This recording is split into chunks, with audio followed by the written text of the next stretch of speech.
Hello, I'm Özgün. And I'm Daniel, and welcome to Art Talks for Beginners. If you're wondering whether a painting is by Battoni or Bassano, Then you're in the right place. welcome. What's on the menu? In this episode, we will have a playful story with an interesting end. Okay, exciting.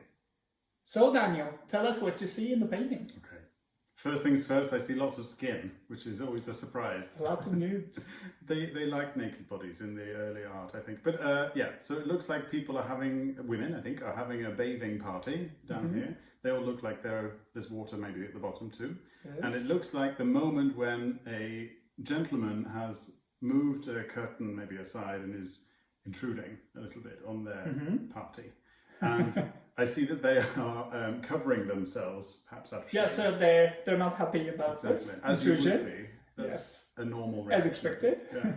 Yeah. Other than that, I mean, looking at symbols, I can see, I'm going to start with Diana, because I recognize the crescent moon in her crown. Or Who's Diana? Maybe you can teach me. Diana is the goddess of the hunt. And Yes. the moon. Yes, and the moon. Yeah, Goddess of nature, goddess of hunt, right. and goddess of the moon. Yes, Okay. she's in Roman mythology. Diana. In Greek mythology, she's called Artemis. Right, okay, you can fill me in on the Greek names.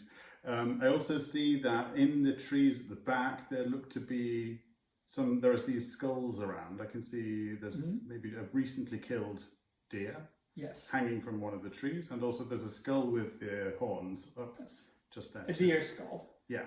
Yes. So I wonder whether this guy on the left could be a hunter, perhaps, coming to see the goddess of the hunt. Why did you think? He has arrows on his back, and there's a bow at his feet as well. Maybe he's coming to get his pay. Oh yeah, because he's a hunter. Yeah, and she's That's the goddess, relation. right? But he's probably coming at the wrong time Exactly. to ask for payment. Can you come later? Is she saying that? Yeah, maybe. How do you read the women's behavior? Yeah. How do they look? They look shocked. Yes. I mean, there's this one's face, for example. She's very, very Disturbed. unhappy. Yeah. With that. How does Diana look? Diana's hiding her face a bit with And her. she's a little bit angry. You might see Yeah, it could be her face, like she's hiding herself. At the same time, she's not pleased at all. I've got some advice for this guy. You shouldn't make a goddess angry. No. I think maybe that's the story. Yes, that's the interesting part of the ending. He gets killed. Oh, maybe. You see. So I've told you what I think the story is with this lesson about to be learned. How far away am I? You got the full story almost, Okay. other than the paying part. That's Because in this story, it's the guy who pays Uh-huh. because he disturbed them, he intruded. He pays not in cash. No, but by life. Oh no. The story goes like this. The guy you see on the left is Actaeon. He is the son of one of the Greek heroes, Cadmus. And he is a hunter, you guessed it right, because he has arrows, he has a quiver on the back, and he has a bow lying on his feet, and he has his hound next to him, the hunting hound. So he's a hunter, and while he was hunting one day, he came across that scene where the goddess of hunt, Diana, and her maids were bathing by a spring. Basically, he disturbed them, and he shouldn't be seeing goddess Diana naked because she's a chaste goddess. Okay. She has to remain a virgin. She's a virgin, and she's the protector of virgins. So nobody can see her bathing like that. Okay. So that's the wrong thing you do here in this scenario. Okay. And after seeing them naked, they just try to cover themselves, but Diana gets really angry and she splashes water on Actaeon. Basically like cursing a little bit. She's not doing that here though. Not here. This In is just some before. paintings though, Okay. you see her actually splashing water at him. Okay. You can see that in some paintings. This one you don't. Basically in this one the nymphs are trying to cover her. Right. But after she splashes water on Actaeon, he starts transforming into a deer himself. Oh no. So he starts to grow antlers and his skin changes and he loses his ability to talk. And seeing him turning into a deer, his hounds start to chase him. Oh no. And they hunt him down and they kill him Right. in the end. So Actaeon actually pays this intrusion, this bad thing he did, with his life. Right, okay. So that's why you shouldn't just make a goddess angry, as you said. But was it his fault? I mean, you said he came upon them and he was just walking around minding his own business, and then he found the goddess of the hunt. That's very fair to think like that, but something you should know about Greek and Roman gods is that they are very cruel. Okay. They don't have much mercy. They are really, really tough on people. Okay. So I feel a bit sorry for him. I don't know. It's like he's a victim of being in the wrong place at the wrong time. Or was it an intrusion? Kind of like that. No, I think it's more accidental. Okay. He didn't do it on purpose. So watch where you're going. That's the advice. Don't go hunting. Some things you have already read, you have already analyzed. But let's take another look at it. Okay. When you look on the left, he actually just takes the curtain away, takes that fabric away. Maybe it looks a little bit intentional when you look at it like that, but when you read his hands, especially the gestures he has, he's in shock, basically. Yeah, it looks like he's moving back a little Yes, he's appalled. He's taken aback. Right. And basically, he dropped his bow as well. That's on the ground. Normally, this should be in his hand. So that is also another sign that you read that he's in movement. And also, when you look at his back, he's behind his cover. There's like a fabric that just runs in the air, so it's flowing in the air. So that also shows you some movement. On the right, the nymphs are also moving. Both Diana and the nymphs around her, they're trying to cover. They take different poses. There's some movement there as well. Right. And there are some symbols in the painting which address Diana as a goddess of hunt. We have seen the crescent moon that actually gives her away, but other than this, the deer that hangs on the trees on the right upper right corner tells us that she's the goddess of hunt. You can generally see in paintings bows and arrows and dogs around Diana, so that gives her away too. In this case, we also see a skull of a deer up there on the column. That is also a reference to the goddess of hunt, but it actually tells you what is going to happen to Actaeon later on. Yeah. He's going to turn into a deer and he's going to be killed, so that's why the skull we have there. Maybe that's we've done this before. You're not going to be the first one who gets turned into a deer. Oh, maybe that's the previous guy who was turned into deer. Watch out. So these are things that are given to the viewer as clues to understand the story here. Daniel, now is the right time for the most fun part of our program. Right. You're gonna guess the movement or the period of the painting. You're building this up quite a lot, which makes me nervous. Drum roll. The painting is quite even. Like there's no one side of the painting that's heavier than the other, you could say, in terms of the figure layout. I think it's even. It's not maybe exactly one for one on either side, but it's still relatively flat, I guess you could say, in terms of the way that the figures are laid out. There isn't very much light and dark work. Like it's not really, really dark, like in the most impressive Baroque paintings, those ones with the Caravaggios with the strong light there. But there is a little bit, you can see the shadow of whatever this building is on the figures, like on these legs. You can see that they're in the light. So there are light and shadow effects, but less to a certain extent. Right.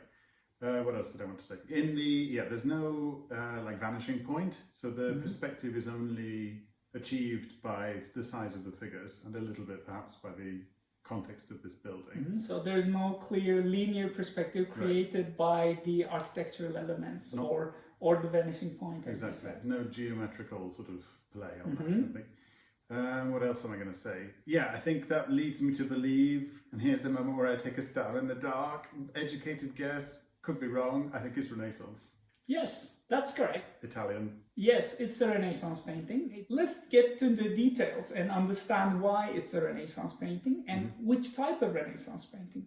I don't know which type it is. Yeah, it is a Venetian Renaissance painting. So it's a little bit different than the Italian Renaissance we call that comes from Florence.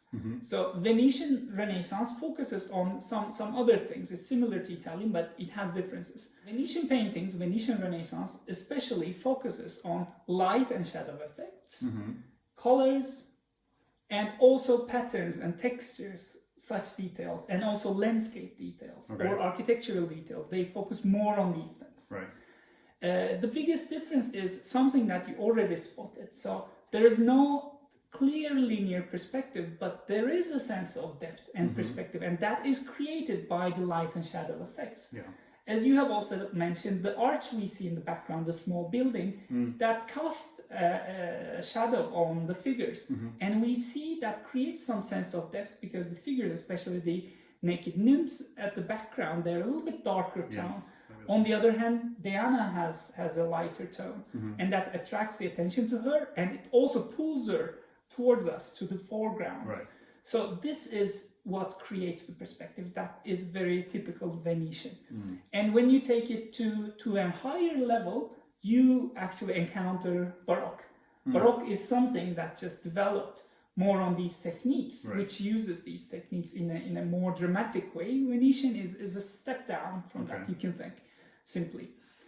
Another thing is the colors. Right. In Venetian paintings, we see very bright colors because Venice was a very strong republic, and they were controlling all the trade routes. We have talked about it briefly in the Veronese painting, where they could have access to all the different color pigments and different stones, where they get all the colors.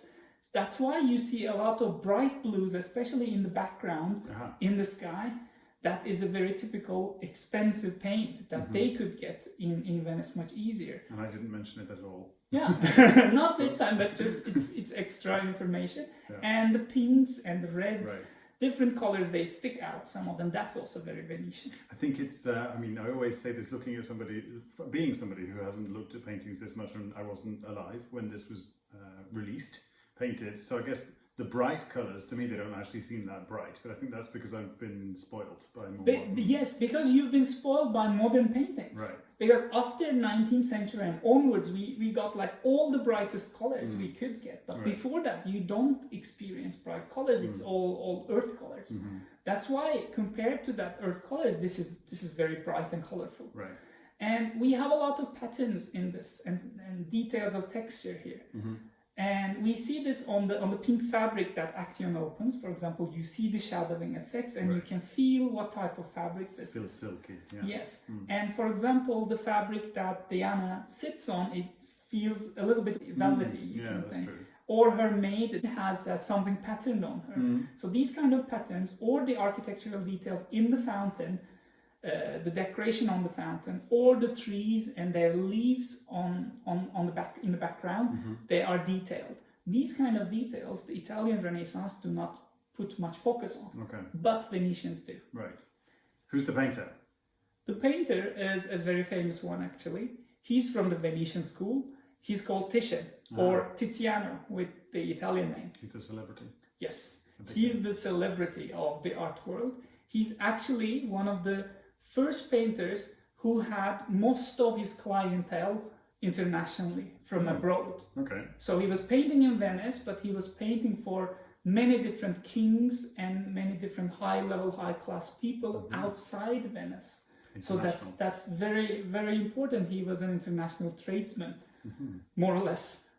So where does this, is that a hint to who ordered this? Yes, exactly. We can get to that. Good point. This painting was made for the Spanish king, Philip II. And actually this belongs to a series of 7 paintings, which is called the Poesie.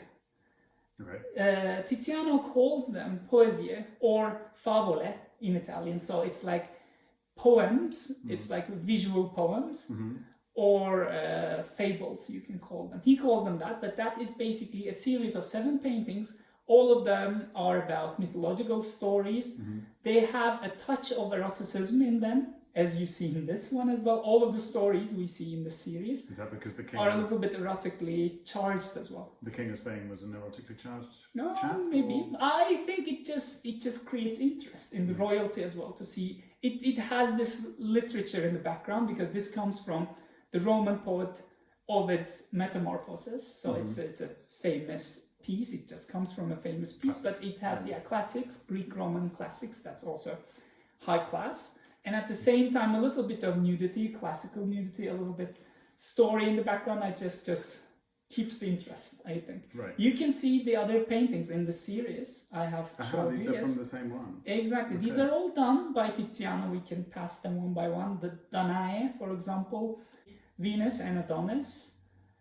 we also see the exact companion piece of this, Diana and Callisto, the Andromeda and Perseus, for example, the rape of Europa, and the death of Actaeon, which is the end of this story. In the seventh part of this poesie, we see how Diana is actually killing Actaeon when he's being killed by the dogs as well at the same time. So that's a different interpretation of the Serves you story. right. Yeah. Shouldn't have come charging in and looked while I was bathing. Yeah, good exactly. advice, I That think. gives you the lesson. So if it's a Renaissance painting, you said Titian, but I'm not sure when Titian was alive. 15, what is it? It's actually 1556 to 1559, Okay, towards the second half of 16th century. right. And it looks quite square.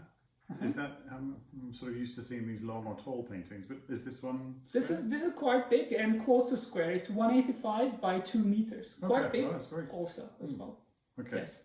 And if I want to, or when I want to go and see it on my vast travels of this world, where do I go find it? You need to go to the UK. Okay. You go back home and see that. But In my this palace or what? no, in the National Gallery in London. Oh, right. But there are 2 different locations to see this painting. It's not copied though. 2 different museums got together to purchase this painting. That's the story. One is the National Gallery in London and the National Gallery of Scotland in Edinburgh. Right, But wait, so I can't see it in both places? No, Is it not in at the one same place? time, of Right, course. okay. But it's They share it. They share it, exactly. 5 years in London, 5 years in Edinburgh. I think today it's still in London. I haven't been to National Gallery lately, but I think it's still in London now. Okay. That's all for today on Tiziano's painting Diana and Actaeon. Thank you very much for watching us. Stick around for more consequences of invasion on privacy. And stay tuned for Art Talks for Beginners.